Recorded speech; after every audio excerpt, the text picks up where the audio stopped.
আসসালামু আলাইকুম। আন্তর্জাতিক রাজনীতিতে এই মুহূর্তে যে ঘটনাটাকে ঘিরে সবচেয়ে বেশি উত্তেজনা, সেই ঘটনার কেন্দ্রে রয়েছেন ভেনেজুয়েলার প্রেসিডেন্ট নিকোলাস মাদুরো। রাশিয়ার প্রেসিডেন্ট ভ্লাদিমির পুতিনের ঘনিষ্ঠ মিত্র হিসেবে পরিচিত মাদুরো দীর্ঘদিন ধরে মার্কিন প্রেসিডেন্ট ডোনাল্ড ট্রাম্পের রাজনৈতিক অস্থিতির মূল কারণ ছিলেন। ট্রাম্প প্রশাসনের সময় থেকেই ভেনেজুয়েলা ও মাদুরোর বিরুদ্ধে একাধিক কড়া অবস্থান নিয়েছিল যুক্তরাষ্ট্র। নিষেধাজ্ঞা, কূটনৈতিক চাপ এবং প্রকাশ্যে হুঁশিয়ারি সবই ছিল ওয়াশিংটনের কৌশলের অংশ।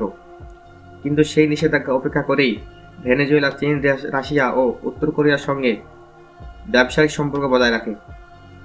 আর এখানেই দ্বন্দ্ব আরও তীব্র হয়ে ওঠে। বিশ্লেষকদের মতে ট্রাম্প প্রশাসনের মনোভাব ছিল স্পষ্ট, যে সরকার আমেরিকার কথা মানবে না তাদের উপর চাপ বাড়ানো হবে। আর ঠিক এই প্রেক্ষাপটেই সামনে আসে সবচেয়ে নাটকীয় দাবি। আন্তর্জাতিক সংবাদ মাধ্যমের একাংশের দাবি, মধ্যরাতে বিশেষ অভিযানের মাধ্যমে ভেনেজুয়েলার প্রেসিডেন্ট নিকোলাস মাদুরোকে আটক করে যুক্তরাষ্ট্রে নিয়ে যাওয়া হয়েছে।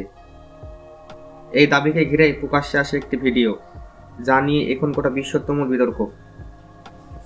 ঘটনার পরপরই প্রতিক্রিয়া জানায় রাশিয়া। ক্রেমলিনের পক্ষ থেকে স্পষ্ট ভাষায় জানানো হয়, ওয়াশিংটনের এই পদক্ষেপ কেবল অগ্রহণযোগ্য নয়, বরং এটি আন্তর্জাতিক আইনের গুরুতর লঙ্ঘন। রাশিয়া একে সরাসরি সশস্ত্র আগ্রাসন হিসেবে বর্ণনা করেছে। ইরানের পররাষ্ট্রমন্ত্রী এই ঘটনার তীব্র নিন্দা জানিয়ে বলেছে, ভেনেজুয়েলার জাতীয় সার্বভৌমত্ব লঙ্ঘন করা হয়েছে। চীনও একই ইস্যুতে প্রতিক্রিয়া জানিয়ে মাদুরো এবং স্ত্রীর মুক্তির দাবি করে তুলেছে।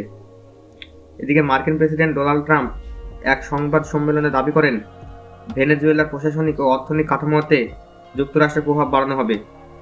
তিনি আরও বলেন, দেশটি গুরুত্বপূর্ণ তেল খাতে মার্কিন কোম্পানিগুলোর নিয়ন্ত্রণ বাড়বে। এই মন্তব্যের পর ভেনেজুয়েলার সংকট আরও গভীর হয়েছে বলেই মনে করেন বিশ্লেষকরা।